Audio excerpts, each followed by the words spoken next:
Okay, so mahalaga yung ating pag-aaralan. Ito po ay hango sa Revelation chapter 20. Yung last part po, kung naalala nyo po, tinalakay po natin yan, yung the final judgment, yung great white throne judgment. Tinalakay na po natin yan nung mga nakaraang mga buwan. Ngayon, ito po yung ating pag-uusapan ngayon, yung tinatawag na millennial reign o yung 1,000 years. So, napaka-controversial po kasi nito. Ang dami pong mga mis na interpretation na nangyari rito. So, una po muna, i-establish po muna natin yung rule ng interpretation ng Book of Revelation. Gaya po ng ating mga pag-aaral ng mga nakaraan about the Book of Revelation, ang Book of Revelation ay unang-una hindi po siya literal. Hindi po natin dapat i-approach ito literally. Kung hindi, ito po ay symbolic. Okay? Pangalawa, ang ipinapakita po sa Book of Revelation ay hindi po yung si Satan, hindi po si Satan ang bida dyan. Ang pinapakita po ng Book of Revelation kung papaano yung effect ng tagumpay ni Christ doon po sa krus ng Kalbaryo at yung tagumpay din ng kanyang church, ng kanyang hinirang. Kasama po tayo doon po sa tagumpay na yon. Pangatlo, kailangang makita din po natin na ang Book of Revelation ay meron po siyang tinatawag na present reality at meron po siyang future realization. So pag pinag-usapan po natin yung Kingdom of God, hindi po siya future, present po siya. Nag-start na po ang paghahari ng Panginoon mula pa nang dumating ang Panginoong Jesus 2,000 years ago. So, importante po nating makita niyan. So, yan po kasi pinag-uusapan sa Book of Revelation, yung the Kingdom of God, yung resurrection, yung new creation, lahat po ng iyan ay naganap na. So meron po siyang tinatawag na present reality and then future realization. So yung future realization, ito po ay ma-accomplish sa muli pong pagbabalik ng Panginoong Hesus. So mahalaga po yan na i-establish natin nang sa ganon magkaroon tayo ng guide sa pag-i-interpret o pag-unawa ng Book of Revelation. Diyan po kasi nagkabuhol-buhol yung mga interpretation. So, pag-usapan po natin yung 1,000 years o yung tinatawag na millennial. Kasi ang malaking error po kasi ngayon, na literal po ito. So, para magkaintindihan tayo, ganito ang expectation ng mga Christians. Etong ating babasahin ngayon, yung 1,000 years na tinatawag na millennial reign of Christ, ang common or majority view na ine-embrace ng maraming Christians ngayon all over the world ay future. Mangyayari pa lang. Pero sa atin mga kapatid, for your information, ito po ay naganap na 2,000 years ago nung nagtagumpay ang Panginoong Hesus sa krus ng Kalbaryo. Okay, so yan po yung ating pag-uusapan ngayon. At saka pag-usapan din natin, papaano ito na, papaano ito na develop itong yung maling doktrina tungkol dito po sa millennial reign. Okay, unang-una, talking about 1,000 years, nowhere in the Bible, in the Old Testament, na pinag-usapan yung issue about 1,000 years. Wala pong reference. Kasi ang Book of Revelation, mga kapatid, ay yan po yung ipinakita lang yung fulfillment ng Old Testament. So kung meron sana itong kung literal sana ito, so sana binanggit na ito sa Old Testament noon pa. Wala. Dito lang po natin, this is the only passage in the Bible na makikita mo yung about na yung reign, the kingdom age na tinatawag na millennial. Dito lang po yun. So, mahalaga po na ma-establish po natin yung mga katotohanan iyon. Tapos, kung pag-aaralan po natin yung binasa po na scriptures kanina from verse 1 up to 7, lagi niyo makikita yung 1,000 years. Sabi rito, dumating daw yung angel, may hawak siyang susi, and then binuksan niya yung bottomless pit, yung abyss. And then, may hawak-hawak siya na chain, great chain, at tinalian niya yung old serpent. Si Satan po yun. Okay? Kasi siya yung serpent mula pa doon kay Eva at Adan. Okay? So, dumating siya at binound siya for 1,000 years. Okay? And then, tinapon siya doon sa abyss at naisil yun upang wag na daw siya makapag-deceive ng nations. And then, hanggang sa matapos yung 1,000 years na sinet ng Panginoon. And then, sabi po rito sa may verse 4, then nakita niya yung thrones at yung nakaupo doon at ibinigay yung judgment. Lahat daw ng mga namatay na pugutan ng ulo because of the testimony of Jesus Christ, nag-resurrect sila. They came to life and reign with Christ for 1,000 years. So, mahalaga pong mga points yan, And then, sabi dito, ito daw yung tinatawag na first resurrection. And then, mapalad daw yung magiging mapapasama sa unang resurrection sapagkat wala ng kapangyarihan sa kanya yung second death. And pangalawa, they will become priests unto God and they will reign for Him with 1,000 years. And then after that, papakawalan daw si Satan after 1,000 years for his doom. Okay? At yun na yung inabangan nila na Gog and Magog. So, ibig sabihin, kung ito ay future pa sa kanila, mas future pa yung Gog and Magog. Isipin niyo po yun. Hindi po ba? Kasi yung Gog and Magog, mangyayari pa yun after pa nung 1,000 years. So, ulitin ko po mga kapatid, this is not literal. This is symbolic of the victory of Christ on the cross, the defeat of Satan, and the establishment of the kingdom of God. Yan po ang short description ng event na ito. The glorious event. Yan po actually ang nangyari nung si Jesus ay nagtagumpay doon po sa krus. Amen. Okay. So ngayon, pag-uusapan po natin mamaya, papaano na i-bind si Satan. Yan. Pag-uusapan din po natin yung tinatawag na first resurrection. Baka hindi po natin matapos ngayon kasi malaking paksa po ito. Baka next week po natin ituloy po yan, yung first resurrection na tinatawag. And then, so kung merong first resurrection, merong second resurrection. Pangatlo, pag-uusapan natin yung reign ng mga Christians with Christ. Okay, so ayan po yung magiging direction ng discussion po ng mga talatang ito. Okay, saan galing? Yan po yung tanong. Saan galing yung maling katuruan na yung 1,000 years ay literal 1,000 years? Kasi sabi ko nga po kanina, wala naman talaga itong reference sa may Bible Bigla lang nag-appear yung idea sa may Book of Revelation. So, at ito pong false teachings na to, na bumalo sa 1,000 years o tinatawag na millennial reign, kumalat ito at naging popular ito even sa mga Christians. Naging popular, ito pong literal na interpretation ng 1,000 years, lalo na itong pinasikat nila Darby at saka ni Scofield. Okay. Doon sa kanilang mga reference Bible na ginawa, early 1900, doon po nakita yan at ginamit na po yan ng mga Kristiyano at iyon na yung naging basihan ng kanilang pagtuturo. So, ang daming na-infect ng maling katuruan na ito.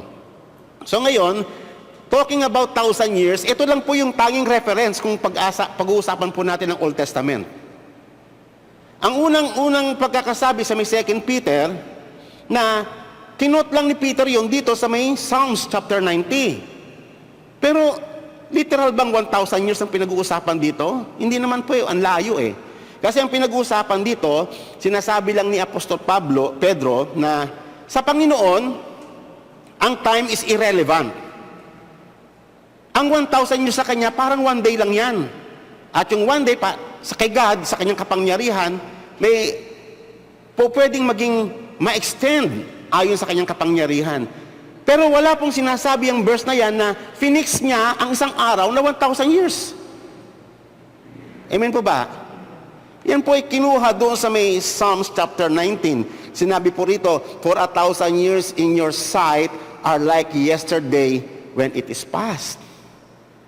Pero mga kapatid, yun po yung nakakalungkot, ginamit po nila yan.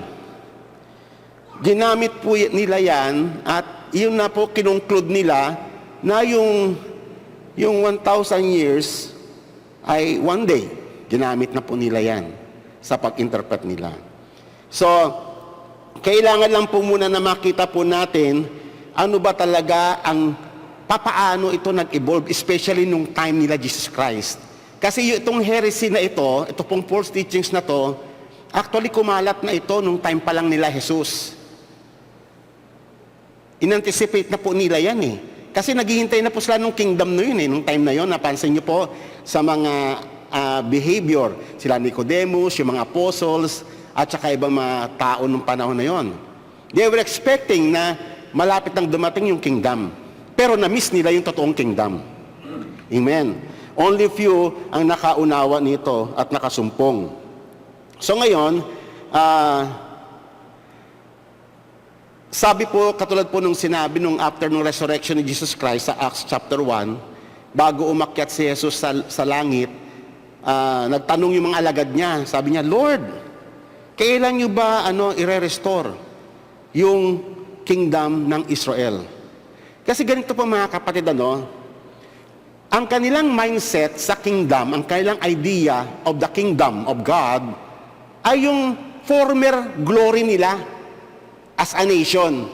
Na sila ay mayroong kingdom, na may mga tao na hari. Isa doon sila David, sila King Saul, Josiah, and so on and so forth. Yun po ang idea nila ng kingdom of God. Na tao ang nagro-rule. Political nation. Yung kingdom ng Panginoon, hindi po ganon. Hindi po siya ganon. Kaya, nasa mind nila yon na ang Israel kasi, hindi lamang yung kingdom ng Panginoon na literal, nung mga early days nila, ay pati sila as a nation, exalted sila above all the nations. Kasama sila doon. So, hinahanap-hanap nila yung ganong glory. Kasi nga, siguro naman mga kapatid, naalala niyo pa yung ating mga pagtuturo dyan, for 500 years ng existence ng Kingdom of Israel, nag-backslide po sila hanggang sa ibinigay na sila ng Panginoon sa mga pagan nations. Sa Babylon, tapos sa Greece, tapos Medo-Persia, Babylon, Medo-Persia, Greece, and then Roman Empire. Sa kasalukuyan po, nung sinusulat ang New Testament Bible, Roman Empire po yan. So, ibinigay sila sa 4 na mga empires. Bilang parusa ng Panginoon, tinanggalan sila ng kingdom kasi nga backslidden sila. Yun po yung kwento niyan. At dahil sa ilang taon sila na sa ilalim ng mga pagan kings or emperors, dinidesire nila na makabalik sila sa former glory nila. So yun po yung setup nung kanilang mindset. Okay. So ang Israel, halos buong bayan, dahil na rin sa turo ng kailang mga teachers na tinatawag na mga rabbis, ay ine-expect talaga nila na mag-a-usher yung millennium, 1,000 years, na kung saan lilitaw na yung ultimate Messiah nila. Kaya lang ang Messiah na alam nila, isang political leader din, parang king lang, parang si David, ganon. Nagkakaintindihan po ba tayo? Kaya nga na-miss nila dumating na sa harapan nila yung king Na-miss nila. Kasi iba yung expectation. Ibang-iba. Ang layo. Na-miss nila yung point ng kingdom ng Panginoon. Na-miss nila yung Messiah. Nireject nila, pinapako pa nila yung Messiah dahil sa maling teachings. Ganyan po ang effect ng maling katuruan. Idadivert ka sa katotohanan. Okay, so ngayon, ayon sa kanilang katuruan, sa rabbinical teaching, darating yung tinatawag na Great Messianic Age, na kung saan ito ay mag-start on a 5,000 years at ito ay maglalast for 1,000 years na tinatawag nilang millennium. So kung ang Israel ay nag-expect ng millennial reign, ang mga born-again Christians ngayon at iba pang mga denomination nag-expect din ng literal na 1,000 years. Saan galing yung idea ng mga Christians ngayon ng 1,000 years? Galing po yan sa mga Hudyo, kinopya po nila yan sa mga Jewish teachings. Actually, once upon a time, na-victim din ako niyan eh. Kasi yan din ang paniniwala ko noon eh. So, meron pong kasi tinatawag na Jewish tales. Na sabi nga ni Apostle Pablo, mag-ingat kayo, baka ma-capture kayo ng mga Jewish fables. Sabi nga sa may Titus, not giving heed to Jewish fables. Mga kwentong kutsero, kwentong barbero, na misinterpret nila yung Bible, ginawa nila ng kwento, pinaniwalaan at iyon na yung naging standard ng teachings. Parang ngayon, yung salitang rapture, dahil nga tinuro ito ng dispensation. Kung ang idea lang sana ng rapture, yung taken up in the air, yung sinasabi sa may Thessalonians o sa 1 Corinthians 15, kung ganun lang kasimple, walang problema tayo doon eh. Kaso hindi po ganun. Pag sinabing rapture theory, isang set po yan ng doctrine. Isang set po yan ng false na katuruan. Para din ng panahon nila na in-embrace ng majority ng Christians. Nandyan na yung mga tribulation. Actually, lahat ng mga Christians talagang very expectant nung Great Tribulation na bago dumating yung rapture, magkakaroon ng Great Tribulation. Mga misinterpretation po ito lahat ng Bible. Kaya nga itong pandemic ngayon, talagang talagang very expectant sila na very soon magkakaroon ng tatakan. Nung nag-i-scan na, tapos ito pong vaccine, na-alarma sila, ito na, malapit na. Kaya nakita ko sa mga teaching, sa mga post ng marami mga born-again Christian dito sa Ilagan, Isabela, sa Manila, sa ibang bansa, puro about the coming rapture na. Misinformation dahil sa maling katuruan. Walang pinag-iba rin sa kanila. Amen po ba? Kaya ang daming Christians ayaw pa-vaccine. Paano na po ako, kapatid kami, ang dami na namin pa-vaccine dito. Tatak na kami ng 666. Ganun ba yung kababaw?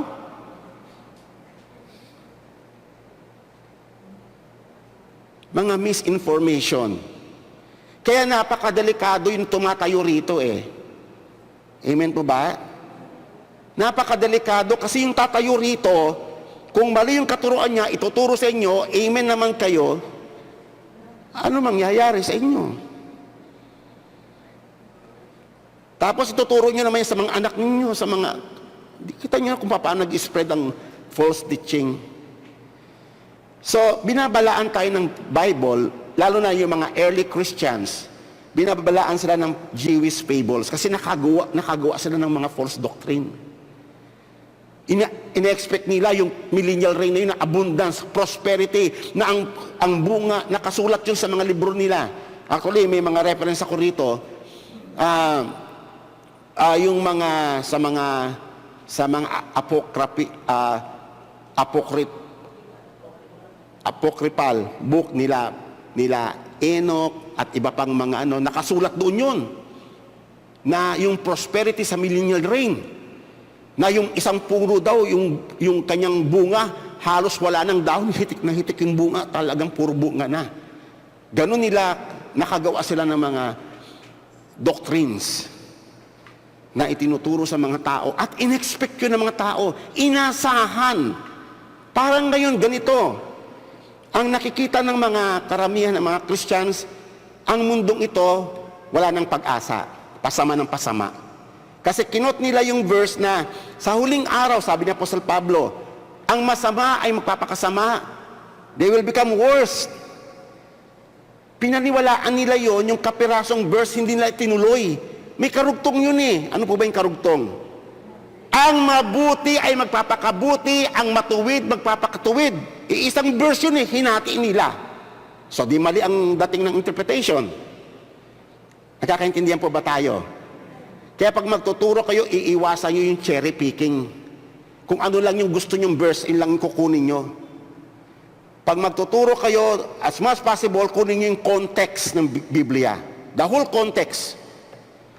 Para maituro nyo ng tama ang Biblia. Rightly dividing the word. Amen po ba? So ito ngayon, mga kapatid, saan galing yung maling teachings nila about 1,000 years? Okay? So ngayon, ito po. May dalawang verse dito. Ito po yung kanina, yung isa dito yung Psalms 90. Na ang pinag-uusapan lang naman doon na ang years of time is irrelevant kay God. Kasi si God eternal. Sa atin yung 100 years, napakahaba-haba na rin. Hindi po ba? 50 years lang sa atin, pagkahaba-haba na. Pero kay God, even 1,000 years is irrelevant. Yun po yung pinag-uusapan sa Psalms 90. Ito naman, sa Exodus chapter 20, pinag-uusapan yung days of creation na ginawa ni God ang langit at lupa in 6 days. And on the 7th day, nagpahinga siya. Kaso ang ginawa nila, pinagdugtong nila yung dalawa at ito po ang resulta.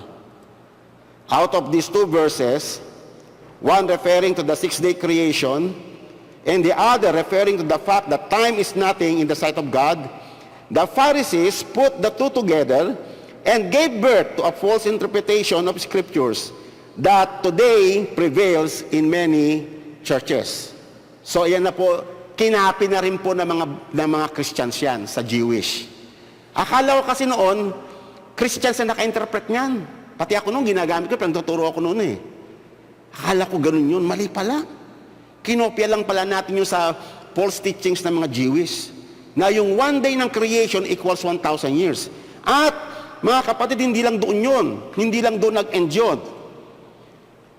Diyan din nag-evolve yung tinatawag na gap theory. Alam nyo ba yung gap theory? Yung days of creation, hindi po one day yon. Hindi literal day. Kung hindi millions of years. O mas matindi yon. Yung gap theory. Kaya nga, pinagsama nila yung evolution at saka yung Bible. May mga Christians na nag-attempt na i-mix yung evolution, yung 1,000 of years, yung sa may Big Bang. Pinagsama, minix nila yon. So, ang labas, gap theory. Maging aware po kayo sa mga maling katuruan na yan. Yung account ng Genesis is a literal 6-day creation. Literal po yon, yom, ang Hebrew word na ginamit. Kaya nga sinabi doon sa may 10 Commandments, ginawa ni God ang langit at lupa in 6 days, kaya nga kayo din, papahinga kayo on the 6th day. On the 7th day. Amen po ba? So, yun po yung pattern. So, ibig sabihin, literal talaga yung day.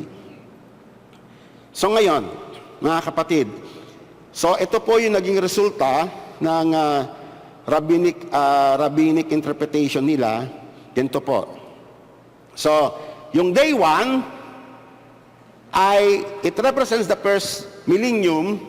So, mula kay Adan, hanggang kay kasi hanggang kay Noah, ano yan eh? Tama, hanggang kay Noah. So, tapos another second, from 1,000 to 1,099. 999. So, ganyan po ang naging set up ng kanilang millennial ideas. Diyan po nagmula yan. Galing po sa mga Hudyo yan. Yung mga rabbis. So, kung lalagyan ito sa timeline, ganito po ang magiging format niyan. So, day 1, day 2, day 3, day 4, day 5, day 6.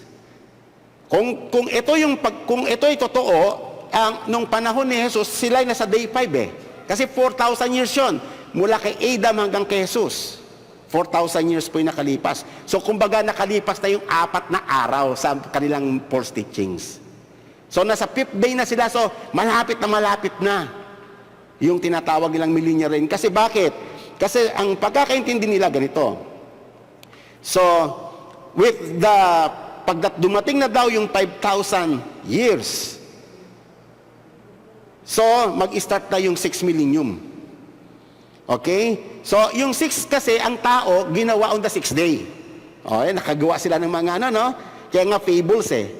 So, ang tao, ginawa daw on the 6th day. So, yung, kung 6,000 ang equivalent ng 1 day, so on the 6,000 years, so doon na maghahari yung tinatawag, maghahari na uli. May-restore na yung kingdom ng Israel. Okay? So, iyan po yung tinatawag na the age of man, the fulfillment of man, and was to reign over the earth in the person of Jew. Ayan yung kanilang dream. Yan po yung tinatawag na the Jewish hope. Alam niyo ba hanggang ngayon yung mga Zionist, iyan ang dream nila. Ginagamit nila yung mga Christians. Ang ngayon, ito ngayon ang kwento mga kapatid. Marami mga Christians paniwalang-paniwala sa mga Zionist. Yung group ng mga Hudyo. Ang laki ng bilib ng mga Christians sa mga Hudyo eh. Samantalang yun, mga unbeliever yun eh. Mga unbeliever yun, hindi naniniwala kay Christ yun. Pero ginagamit nila yung mga Christians para isulong yung kanilang dream, yung hope nila na muli sila ay magkakaroon ng predominance sa buong daigdig. Hindi po ganoon ang gospel. Amen? Hindi nyo napapansin sa trend ng maraming mga Christians, iyan ang kanilang ano. Pati nga yung kanilang mga festivals kinokopya ng mga, pinapasok na ngayon. Nagme-merge na yung Jewish faith at saka yung mini-merge ngayon. Ang dami ng ganon.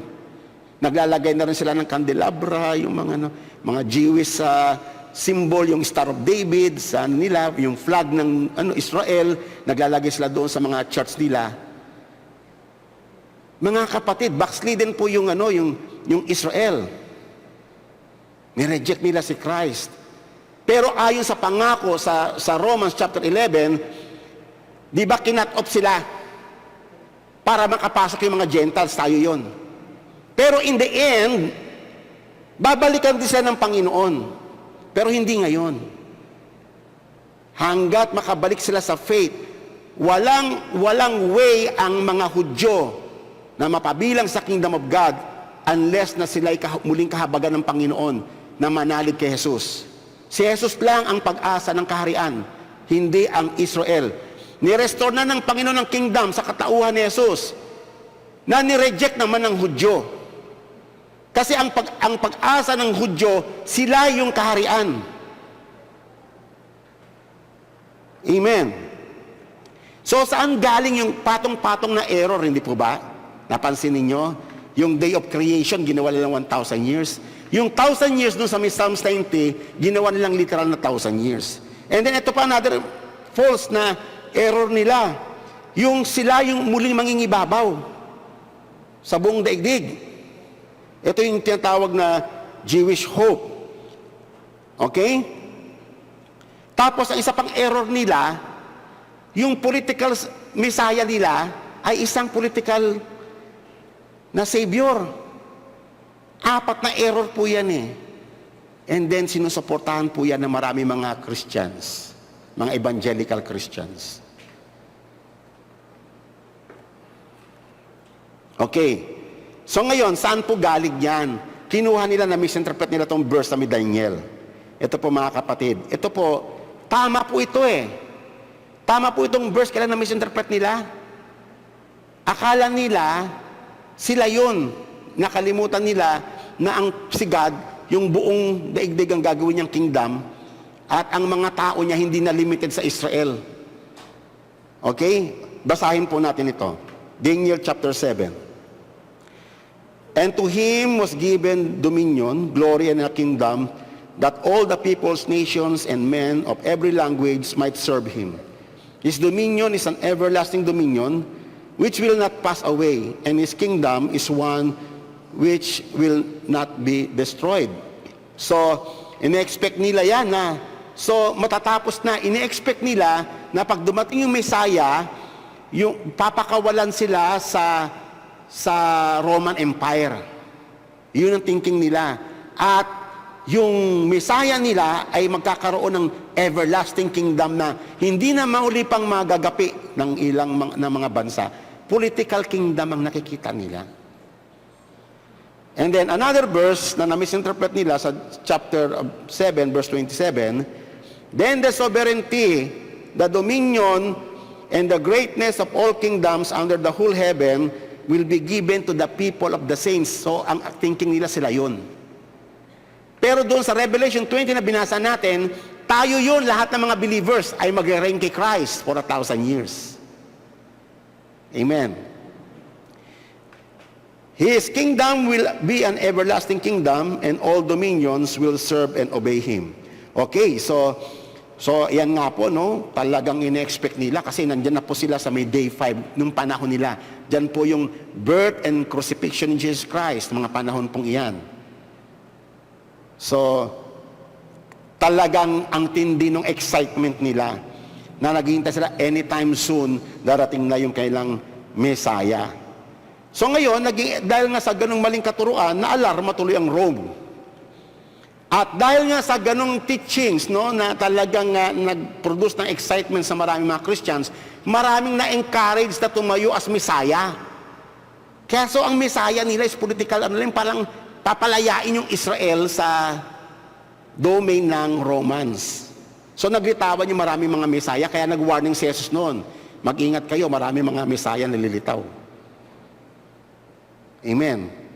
So, misinterpret na naman yun ng maraming mga born-again Christians. O meron darating na, talagang beast na siya yung fourth Messiah, mag-declare siyang fourth Messiah, uupo siya sa third temple. Kita mo na, ang layo na narating ng kailang mga, yung mga Christians, meron pang third temple.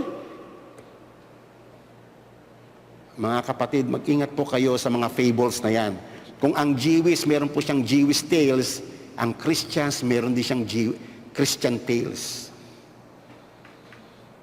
Amen. Nag-produce ng maraming Messiah yan, yung teachings na yan. Kaya ngayon, ganun din sa atin. So ngayon, kaya no wonder, nung dumating si John the Baptist, nung nag-announce siya, sabi niya, repent for the kingdom of heaven is at hand. Yung darating kingdom, ini-expect ni kasi nila yan. Isipin nyo, nasa wilderness si John. Ang init-init doon sa wilderness, hindi po ba? Ikaw ba pupunta ka doon para makinig lang ng preaching? Ha? Sino magtsatsagang pupunta ng wilderness para makinig ng preaching kung hindi siya interesado so much doon sa tuturo?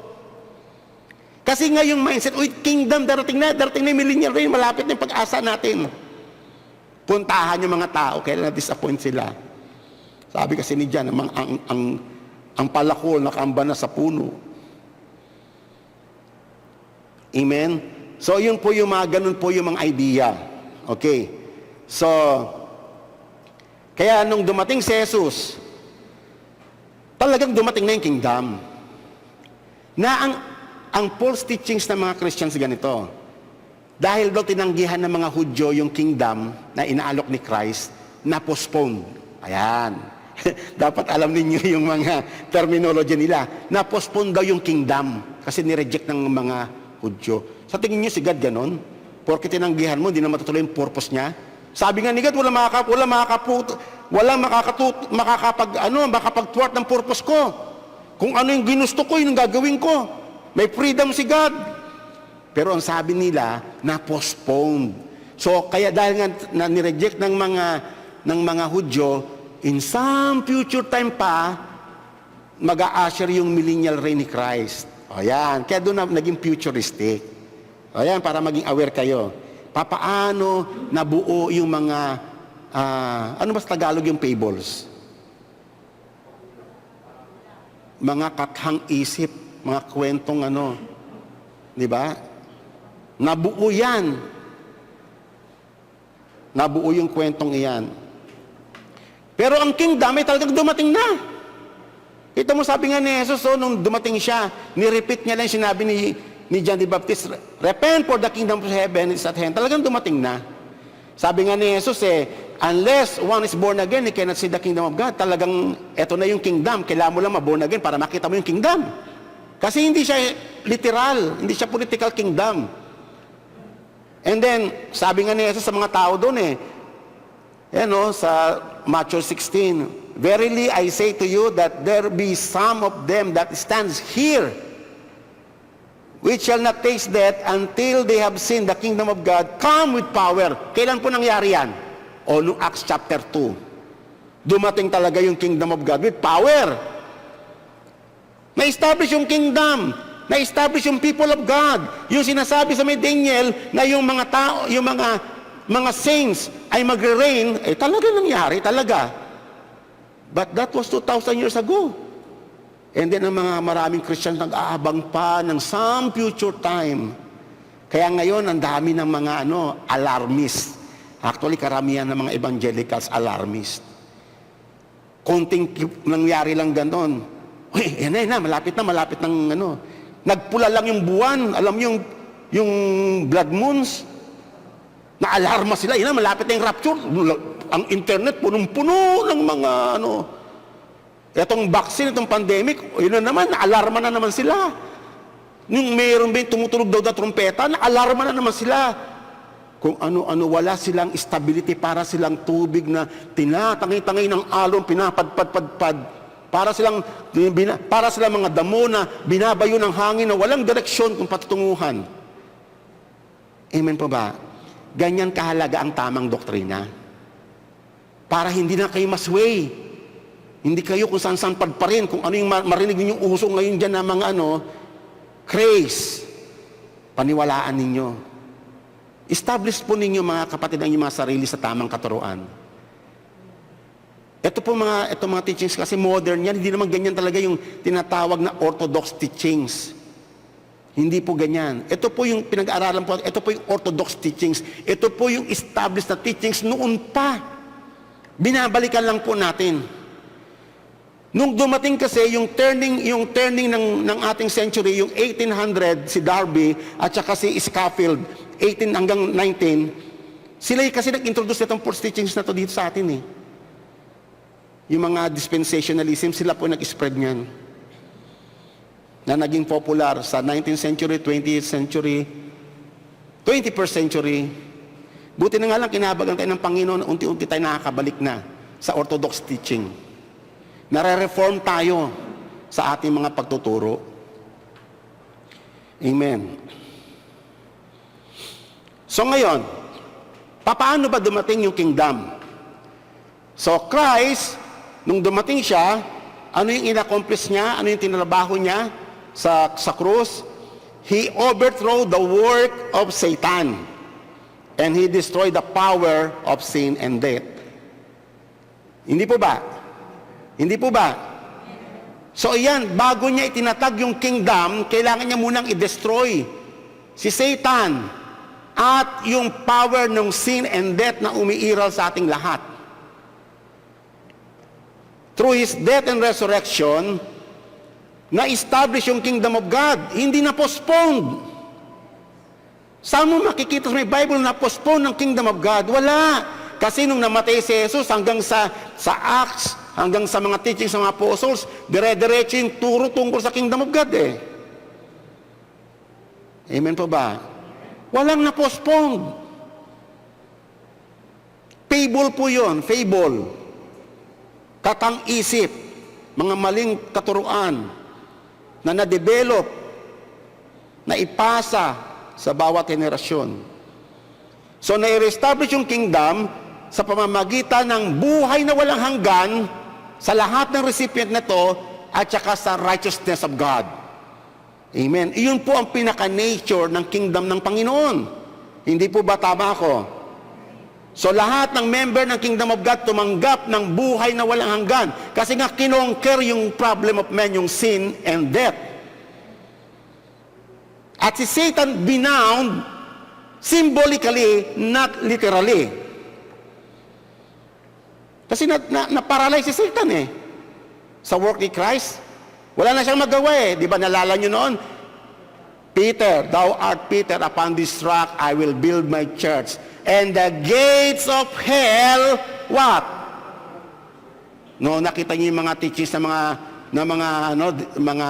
deliverance ministry? Panalong-panalo si Satan eh. Si Satan talaga, binugbog ko, nakapansin ko, sinuntok ako ni Satan mo. Si Satan talaga, siya may kagawa lahat ng kaguluhan dito. Kung mawawala lang siya, sana magpo-progress ng Si Satan pa rin ang bida sa kanila.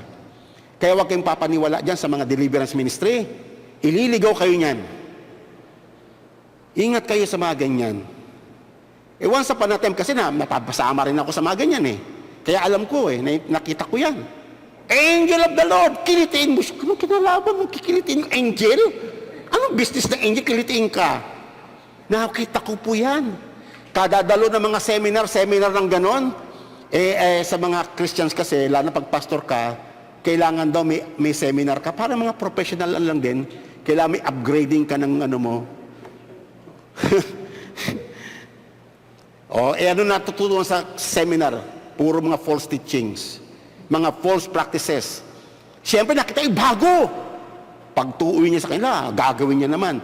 Nauso ngayong alam mo, drinking in the spirit. Kunyari, uupo kayo dyan. Pabilog.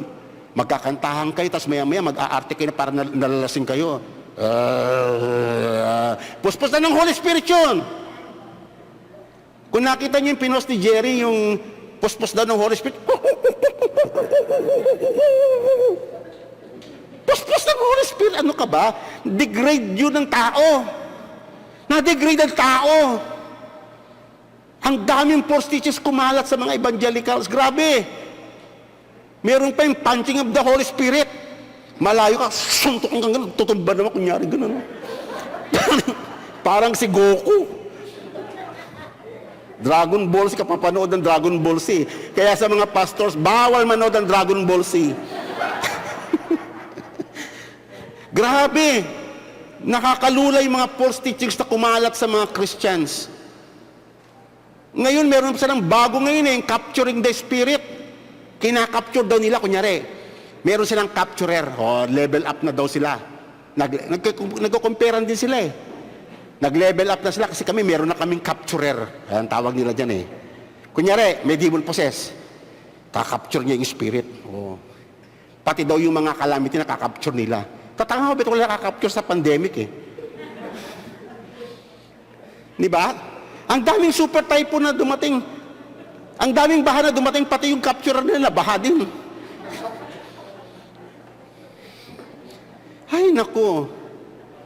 Kaya ngayon mga kapatid, siguro maintindihan ninyo ako, bakit walang gaanong tumatayo rito na outsider. Para yun sa inyo, maingatan kayo.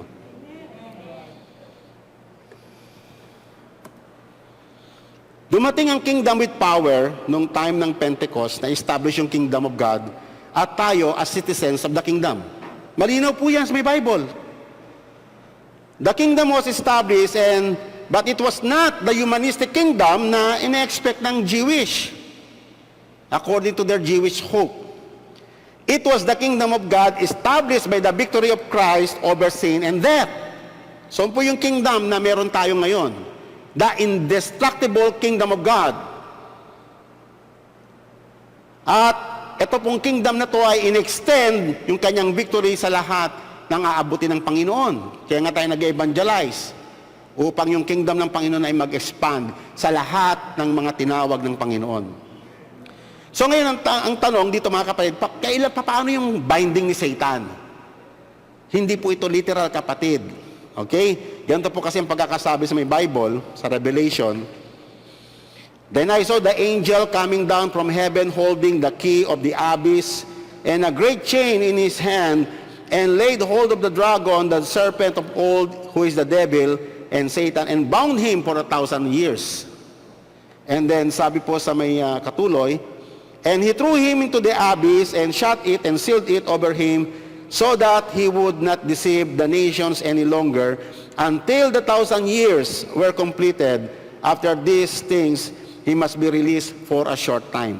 So ngayon mga kapatid, para hindi tayo mailigaw, tatandaan po natin muna, ang Book of Revelation is a record of Christ's victory. Ipinakita doon si Jesus bilang King of Kings and Lord of Lords, the victorious one. And then, pinakita doon na tayong mga hinirang niya ay mag-reign sa Kanya. Right from the beginning of Revelation, sinabi na po yun, yung mga statement na yun. Okay, so, ibig sabihin, iyon po yung idea hanggang sa last chapter ng Revelation. So ngayon, mga kapatid, tandaan po natin, bakit pumunta si Christ? The purpose of our Lord's coming was to destroy the works of the devil. Sang-ayon po ba kayo doon? Yes, winasak niya. Kaya nga tayo nakalaya eh. Pinalaya tayo ng Panginoong Yesus. And to reclaim what? Man's forfeited inheritance. So nagkaroon ng tinatawag na repossession. Kung titignan niyo po mga kapatid yung nangyari, ni-repossess ni Christ.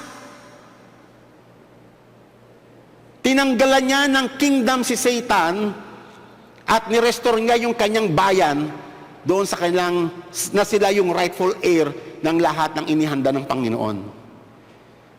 To save man from the power of sin and death and to recreate man in the image of God. At yan yung nangyari mga kapatid eh.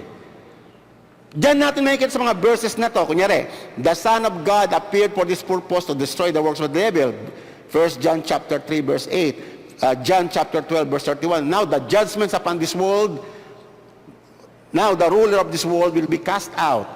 And then in John chapter 16 verse, concerning judgment, because the ruler of this world has been judged. Sino yung ruler of this world? Si Satan. Ginudge na siya eh. Ginudge na siya.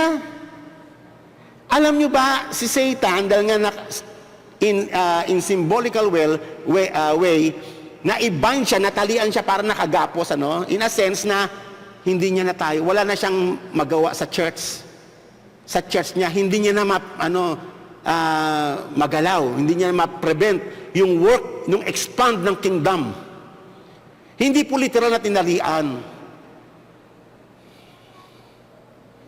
Hindi, wala pong ganon.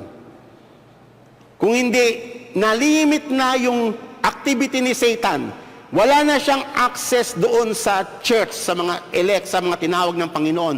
Ang tanging na lang ni Satan, doon sa mundo. Doon na lang siya may access. Pero sa kingdom, regarding the kingdom of God, wala siyang access. Doon sa mga kapanalig niya. Kaya napansin nyo sa may Book of Revelation, nagbuga siya ng tubig para lunurin yung mga anak ng babae, symbolizing the church. And then, sinong nag-absorb ng tubig? The earth. Sabi ng Bible, sino yung earth? Tayo, nasa heaven tayo eh. Sila nasa earth. So, yung tao sa mundo ang nag-absorb. Yung mga kapanalig niya rin. Lahat ng attempt ni Satan na i-destroy ang church, ang nade-destroy niya yung mga tao niya. Yung basahin niyo po yung Book of Revelation, ganun po lagi ang kwento. Di ba yung sa Apollyon, pinakawalan siya sa bottomless pit. Si Abaddon, si Apollyon, di ba? And then meron siyang kapangyarihan yung parang scorpion na i-sting niya yung mga tao, papahirapan. Pero hindi siya binigyan ng kapangyarihan patayin. Papahirapan niya lang for a few days. Di ba? Few weeks. And then sabi ng Panginoon, huwag mong gagalawin lahat ng mga anak ko na may tatak sa noo. Oh, di ba? Ang gandang tignan na meron tayong tatak sa noo. Tapos praning yung mga Christians na, uy, matatakan ka. May tatakan na nga sa Panginoon eh. Matatakan ka pa ng 666. Mas sobra yung pagpapahalaga nila sa mark of the beast kaysa sa mark of God. Ang linaw-linaw sa may Bible yun eh, na may tatak tayo eh. Bago pa pinakita ang mangyayari sa Book of Revelation, chapter 6, ipinakita doon, sinil na muna ng Panginoon, sinigurado muna ng Panginoon. Sinil niya muna lahat ng kanyang hinirang niya. Ano pang katatakutan mo? Bago pa ni-release yung halimaw, tinatakan niya na lahat. May tatak tayo mga kapatid, kapain niyo noon niyo.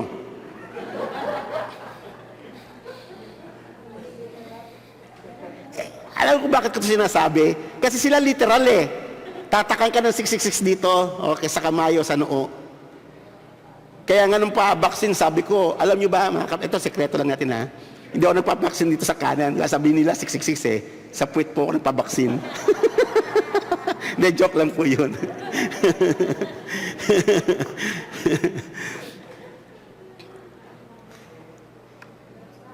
Okay. Ito po yung patungkol sa may binding. Nung si Jesus po ay kasalukuyan nagtuturo, sinabi niya ito yung para magkaroon tayo ng hint paano ibabind si Satan. So sabi niya, sabi kasi ng mga Pariseyo, nagpapalayas ka ng mga demonyo sa kapangyarihan ng demonyo. Sabi ni Jesus, contradictory ang sinasabi mo. Kung si Satan, sa kapangyarihan ni Satan, sinisira ko yung gawa ni Satan, di guguho yung kaharian niya. Pero sabi niya, if I cast out demons by the Spirit of God, then the kingdom of God what? Dumating na Dumating na kasi yung Messiah So ibig sabihin, pag dumating na yung kingdom, nag-start na yung millennium. Amen po ba? Nag-start na yung millennium noon pa Magpahanggang ngayon, nasa millennium tayo Nasa 1,000 years tayo. And then naghihintay pa yung mga Christians ng some future 1,000 years. Ang ibig sabihin lang po ng 1,000, kasi po yan symbolic na isang mahabang panahon na dinetermine ni God na siya lang nakakaalam nun kung hanggang kailan yun. Amen po ba? Wala pong reference na literal doon sa Old Testament. Walang ganun. Ang Old Testament, lahat ng iyon ay nakatuon yun sa pagdating ni Christ. Sa gagawin niyang restoration ng lahat ng bagay. Yan po yung gospel Wala pong makikita ng reference ng 1,000 years. Except doon sa mga binasa po natin. Kaya nga sabi niya, or how can anyone enter the strong man's house? Kunyari, merong isang bahay, yung sambayanan, napakakapangyarihan ng lalaki doon. Paano ko ipaplunder yun? Sabi ni Jesus, ganito gagawin ko. Of course, katalian ko muna siya. Di ba? Tatalian ko siya, at pag natalian ko na siya, pwede ko na nakawan yung kanyang bahay. Sabi ni Jesus. Pero tinutukoy niya rito si Satan. Ipaplunder ni Jesus yung household ni Satan para mapawala tayo. Amen? Dati kasi nasa household tayo ni Satan Napalaya tayo. Tinalian niya muna si Satan. Symbolically, na yung sinasabi sa Revelation chapter 20. Kaya wala nagawa si Satan, kundi i-release tayo by the power of God. Kaya nga dumating yung kingdom of God with power. Hindi kayang i-resist ni Satan. Amen. Inulit pa ulit sa Luke chapter 11. But if I cast out demons by the finger of God, then the kingdom of God has come upon you. And when the strong man fully armed guard his own house, his possessions are undisturbed. Ganyan si Satan Fully armed. Punong-puno ng niya. Then, when someone is stronger than he attacks him and overpowers him, he takes away from him all his armors on which he had relied and distributes his plunder. Malinaw po ba? Okay. So ngayon, tama yung sabi sa may Hebrews.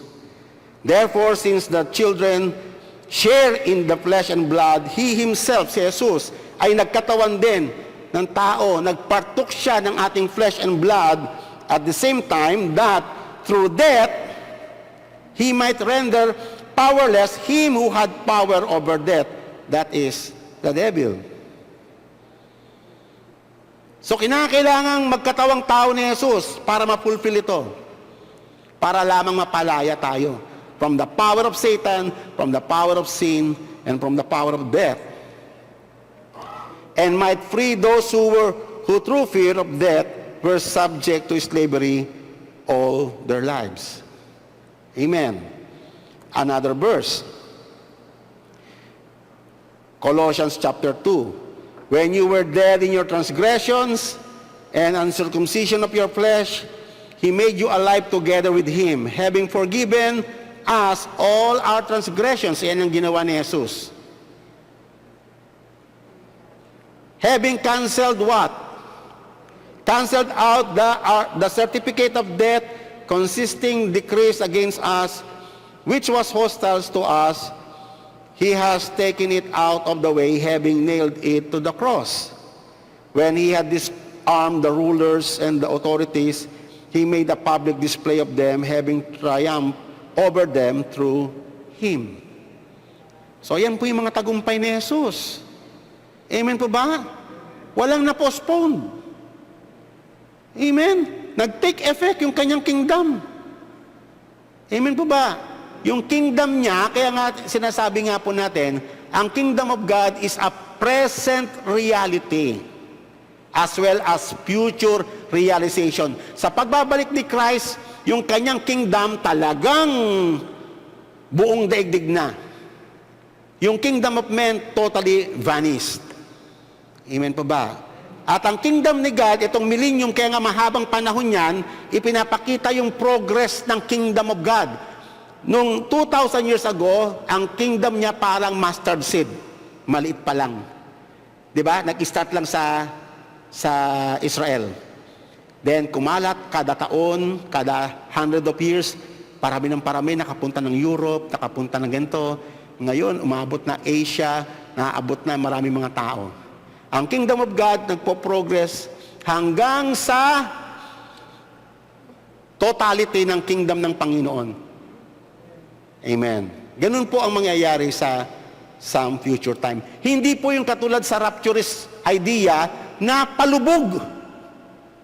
Palubog na, sinking, alam, nakikita nila, sinking ship ang daigdig.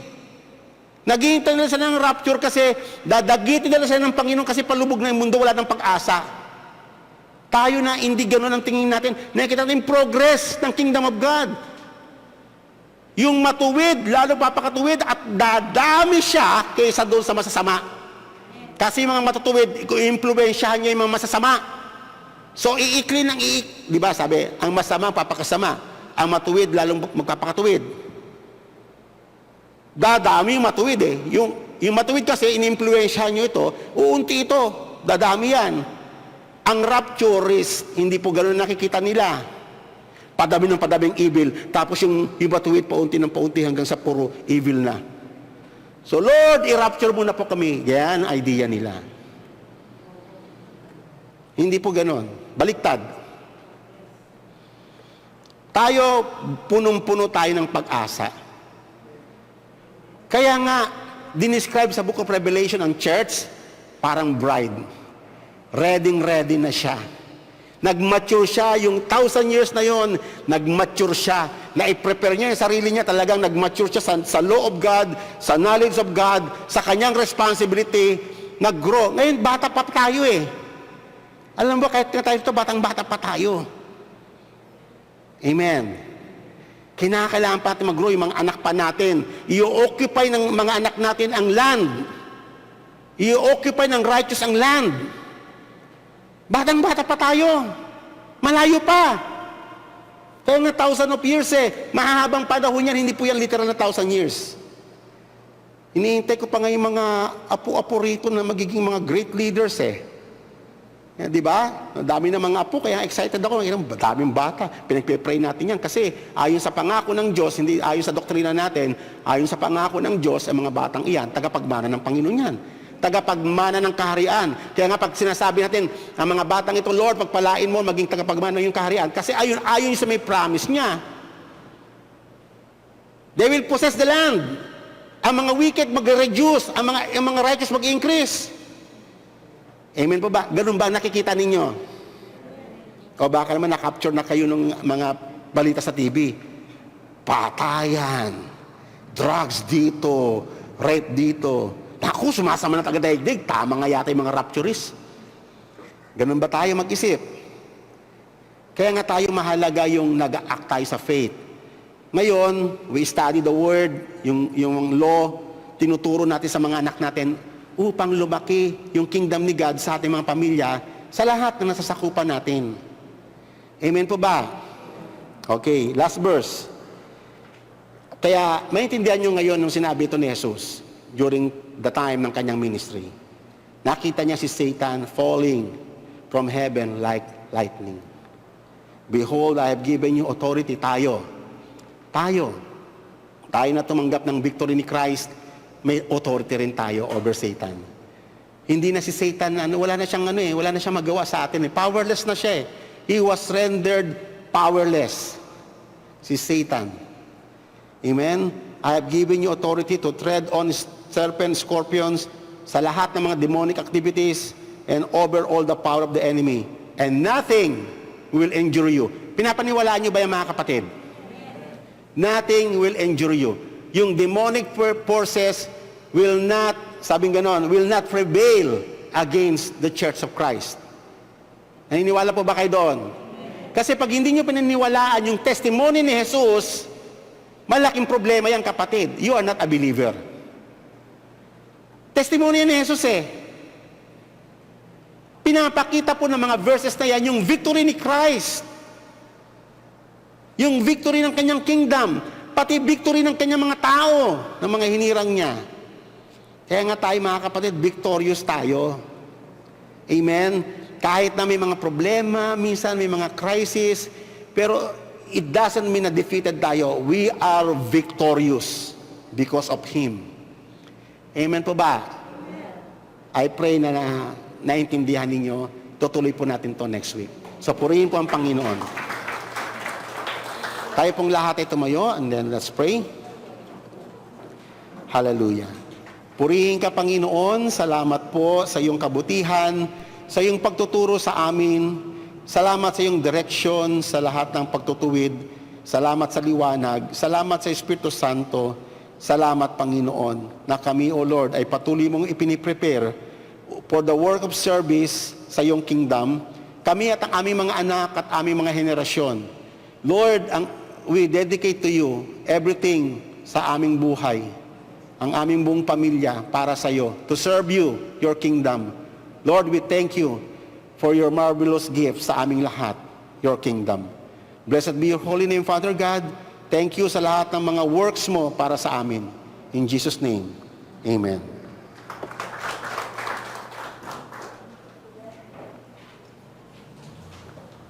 God.